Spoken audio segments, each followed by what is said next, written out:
This is the Seven Figure Standard Podcast, hosted by Arash Vasugi and Mikey Stiller, with mindset and strategies to help you break through and create personal freedom.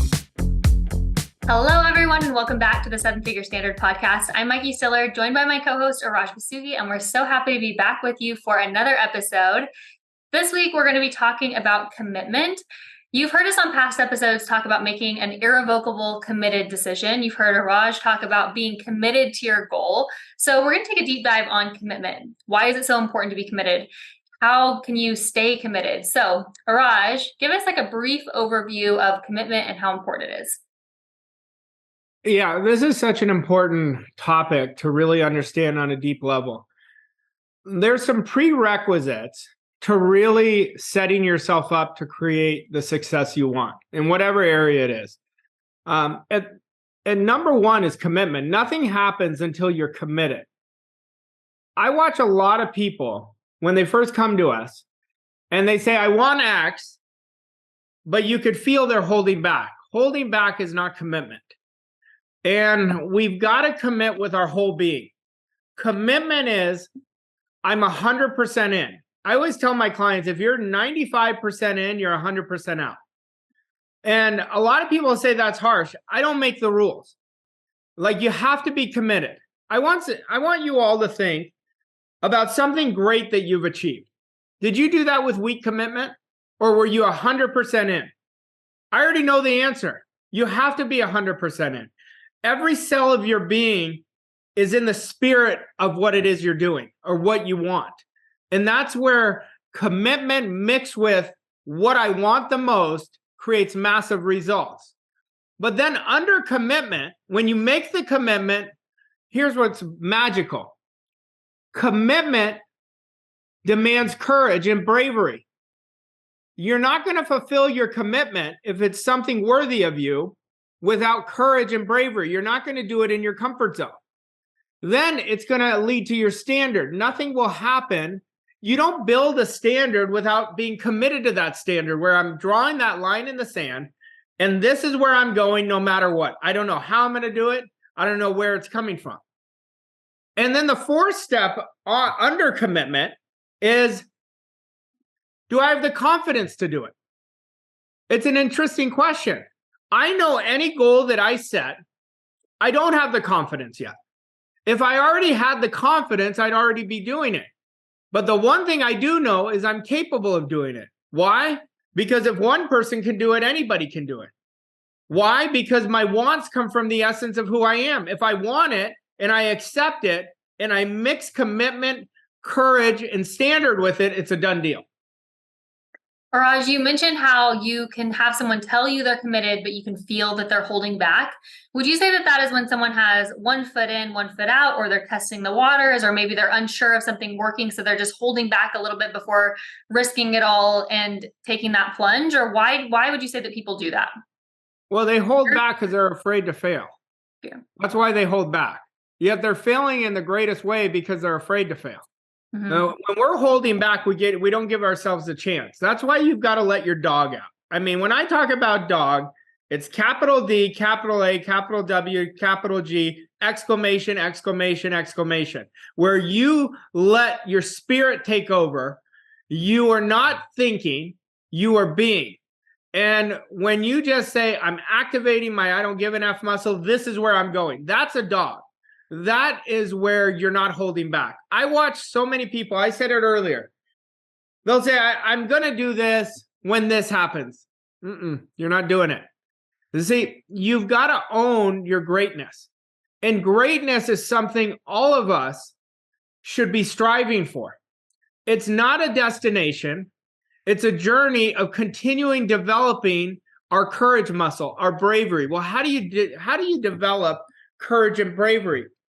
You test your edges. You constantly, every day, are doing at least one thing out of your comfort zone. Whenever you step out of your comfort zone is when you grow. And if you really want to win, this is essential. But there's no reason for us to go out of our comfort zones if we don't have a commitment. When we have a commitment, we show ourselves that other person that's dying to come out of ourselves. But it starts with commitment. Mm-hmm. Raj, I just have to say this because the song will be stuck in my head all day now, all day long now. Every time you talk about dogs, in my mind is like, who let the dogs out? So now everybody else can be singing that all day long too. Okay, so I think it's easy to commit to something for a day, right? You set a goal, you get excited about it, you attend an event, you get inspired or motivated. You're like, you know what? I'm going all in. I'm committed. I've made a decision. I'm in. And then a few days go by, a week goes by, maybe 2 weeks goes by, and you haven't seen the results yet. And that's when it gets more difficult to keep your commitment, right? Because you're having to will yourself to the result before the result is physically here. How can you keep your commitment strong day in and day out, irregardless of outside circumstances or the goal manifesting right away? It's a great question. Number one, you have to, when you make a commitment, you've got to build a big why. Your why has to be stronger than your why not. When people are drifting, it's because their why not is stronger. And every day is day one. Every day you're a beginner. I have to recommit to my big goal every day. I have to constantly make every day day one. And I see myself as a beginner all the time because that's what keeps me humble and hungry. When I say hungry, you've got to want it just as badly as you want to breathe. And that's where the commitment won't sway, regardless of what's happening on the outside. But a lot of people are not authentic with their why. This is important to understand. See, I'll say, why do you want to do something? I really want to serve people. I really want to help as many people as I can. That may be true, but that's not their primary goal for some of them. And I'll tell them, I say, I don't believe your why. They go, what do you mean? I say, I can feel that's not your why. And if you want to earn more money, then own it. That's your why. I want to put my family in a situation. That's my why. We can't bullshit our why. Our why is raw. It is authentic. It's what is motivating us to be disciplined. That's why we make the commitment. But if you're giving yourself an artificial why because it sounds good, it's not a commitment. See, you'll know when you make a full-fledged commitment to your want when you don't have to justify it to anybody, where you own it, where you are like, this is what I want more than anything else in the world. And then all we focus on is that day beating our personal best. And I mean really beating your best. I mean being monomaniacally focused on your goal achieving activities. I mean creating really great relationships where you constantly put yourself with A+ performers. You're constantly stretching your edges. And then tomorrow you worry about tomorrow. When tomorrow happens, guess what? You recommit as day one. And if you do that, you're going to bring it to you. Because what happens is when we're locked into our commitment, we're only thinking about how I can. We're never thinking about why I can't. That's where commitment has so much power. And whatever you think about, you're planting in your subconscious mind. And whatever you plant grows, and you're planting it inside yourself. We've got to understand this. We're planting it inside ourselves. And it influences our conscious thinking. It alters our vibration. And our vibration dictates what we attract. Now, stick with me for a second. When I make a weak commitment, weak vibration, it's never going to get me my big result. In order to get my big result, I have to alter my vibration and raise my vibration to a high level. And how do I do that? Because I'm so locked into my commitment. So, Raj, is this something that you may occasionally slip up on or may need to course correct on? Or is it something that's very black and white? You're either committed or you're not. You've either fallen off the wagon or you're on the wagon. You're either on it or off. I know if I drift, because I've drifted for a lot of years in my life. I mean, I was a drifter. Mm-hmm. I haven't been for the last 15 years. I've been very committed. But prior to that, I was starting, stopping. Even now, if I notice that I'm drifting, it's because I don't have a full-fledged commitment. Mm-hmm. It's an ironclad, non-negotiable, no shit, no kidding. This is where I'm going. This is what I'm doing. It's putting yourself on the line. But that's what greatness demands. And we're not here to be average. God didn't make us just to get by, to settle. God gave us all these gifts. We have our higher faculties. We have a mind that will give us whatever we give it. We've got to start using it. We've got to use it for us instead of against us. and that demands the commitment. And I encourage everyone to really stretch big. We have, by the time we're recording this, we have around 60 days left in the year. What if you made a 60-day commitment and make this the best 2 months of your year? Watch what'll transform, but every day is day one, and you recommit, you re-engage, and you think. We've talked about it a lot in this podcast. You think from the power of 5. What is the power of 5? Every decision you make is in harmony with your big want, your big goal. Every attitude is in harmony with your big goal, because attitude is creating your results. Every discipline, every action, every standard is in harmony with that goal. And then your commitment's going to seem easy in a couple of weeks. So if you're renewing your commitment every single day, you're recommitting every single day as if it's day one, that's your commitment getting stronger, stronger, stronger. Yes? Yes, correct. Okay. Now I want to use an example for you because we just got off of a hot seat coaching call. And I think that this is an example that anybody can relate to. One of our clients said that he has a fitness goal he's working on, and he walks in the house and he's really hungry and he sees some tortillas there and he starts eating the tortillas, and he's like, oh, wait, I don't want to be eating tortillas right now. This is not in alignment with my goal. So at that moment, he has the decision to what? Recommit? Or he has the real decision. If it was a commitment, and I told him I don't think you're fully committed, because it wouldn't even go in your mind if you were committed. You just walk by the kitchen. Yep.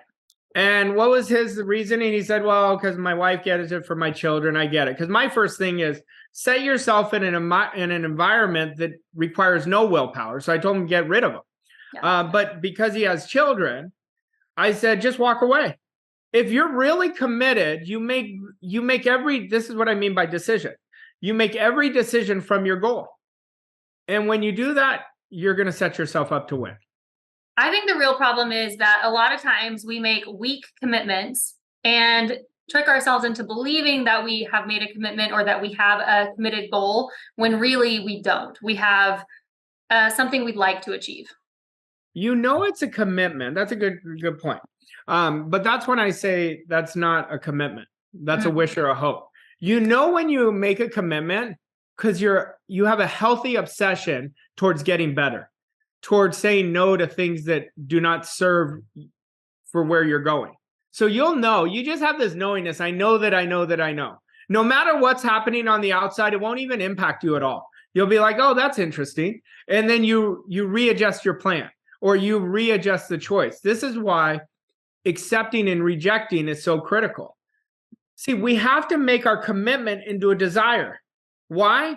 Desire is what fuels us. Desire always overcomes our old conditioning. Desire causes better action steps. It causes us to act. And desire is what alters our vibration that dictates what we attract into our life. So let me give you an example. Somebody made a full-fledged commitment. I am getting healthy, or I am earning the rest of the year, I'm going to earn 20% more than I did all year, whatever it is. They commit every day. They're locked in. It's an obsession. They don't see the result, but they keep going. The result's going to come. It's called delayed gratification. We have to understand that our 5 senses are going to be the last part of us that experience the result. But this is where, when we're committed, it's not hard to operate with faith. You made that decision. You put yourself on the line where you're only seeing, feeling, and acting from where you want, and it becomes effortless. I promise you this. Everybody has a situation where they said, I committed. Maybe you quit your job, your corporate job, and went into business. You didn't know, but you're like, I'm done. I am going to create this. And now all of a sudden, where are you? And that's where the magic happens. Commitment mixed with courage, followed with standard, creates amazing results. We've done an episode before on discipline. How do commitment and discipline work together? Nothing happens without discipline. See, no results happen. The prequel to success is discipline. The prequel to freedom is discipline. And you're not going to create any of this without controlling your emotions. But discipline is you sticking to that commitment, sticking to your vision, sticking to your standard. So they work hand in hand, but nothing happens without discipline. You give me a disciplined person, I could teach them how to outperform 99% of the population. I will tell you that. Discipline is something we have to build in our DNA. Discipline is the ability to think, what we want to think, regardless of the appearance. That's what discipline is. So would you say that discipline is commitment in action? Yeah, I think that's a great word. I think discipline is attitude in action. I think discipline is standard in action. I think discipline is vision in action. I think discipline is courage in action. So I could put discipline with anything. I love that. Nothing happens without discipline. Okay, now let's talk about, we've talked about identity before on the podcast. How does commitment and staying committed to what you say you're going to do feed your identity? Well, what you do today is defining your identity. It defines who you are. It doesn't mean you can't change it tomorrow. You can, because your identity, you can never outgrow, but you can change it. So when you're committed, guess what you're doing? You're doing something you've never done before, and you're committing to it, so it increases your identity. I love that. That's so good. Okay. Now you're big on asking yourself questions. Are there questions you can ask yourself to help you develop a stronger commitment? I think there's questions you can ask yourself to continue preventing you from drifting. Okay. See, commitment is an emotional connection. I've made an irrevocable decision. This is what I'm doing. And you're connecting it, not attaching it. You're connecting it to your why. Mm-hmm. See, we don't want to be attached to anything. We want to connect it to our why. What is my why? Then you say, today, did I act like the person that would have already achieved this? And if the answer is no, I've got to course correct. I've got to get back and recommit right away. So tomorrow, I'm going to put more controlled, focused attention on what I want more than anything else that I committed. Maybe I drift. Maybe something happened at my kid's school. Maybe I lost my attention. Okay. So you don't give in. It's like the person who wants to get healthy. They have one cookie, then they say, screw it, I'm going to have 10 because I've already had one. Well, that's a bad idea. Just stop with one. So it doesn't mean you're not committed if you have one bad hour or one bad day. You don't want to turn it into 2 bad days of non-commitment. So ask yourself questions. Did I think, feel, and act like that person? Did I take myself and set myself up with the right daily goals today? Did I commit to my daily goals? And then you course correct, because we want to be flexible. The goal doesn't change. The commitment doesn't change. The plan changes. And I've said it many times here. The best daily goal you can set and commit to, there's that word again, is beating our personal best from the day before. We talk about how commitment is completely unattached to the outside circumstances. So your commitment isn't based on, if this goes my way, then I'm committed. If it doesn't, then I'm not committed. Like, commitment is like a hard rule. Yeah, commitment, nothing is based on the outside for me. The outside I leverage to tell me where I need to adjust, where I need to change my plan, or where I need to change parts of my day.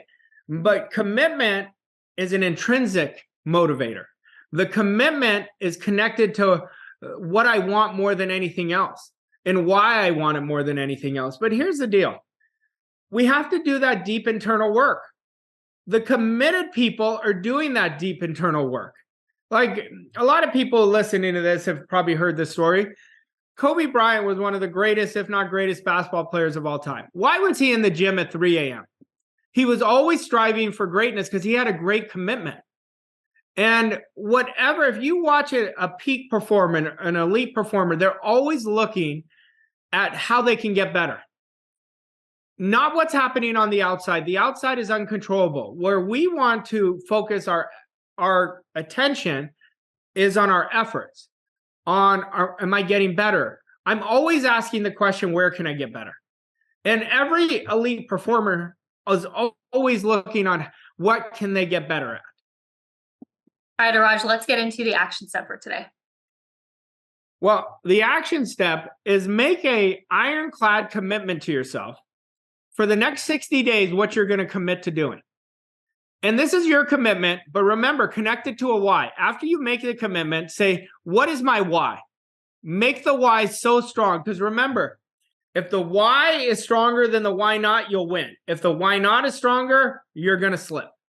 So don't just make the commitment, make a why with it and connect them together. Now, do one thing out of your comfort zone every day. That's the deal. I love it. All right, Raj, thank you so much. Thanks all of you for listening. We have enjoyed having you this week on the Seven Figure Standard podcast. Please leave us a rating, review, and share this episode with your friends and family, and we'll see you next week. Thank you for listening to this episode of Seven Figure Standard. We hope you found the insights and strategies helpful on your journey to success. If you enjoyed this episode, please leave us a rating and review on your favorite podcast platform to help us reach more people like you. To learn more about Arash and Mikey and how Voss Coach & Co. can help you achieve your goals and reach new levels of success, visit vosscoachandco.com. Thank you again for listening, and we'll see you on the next episode of Seven Figure Standard.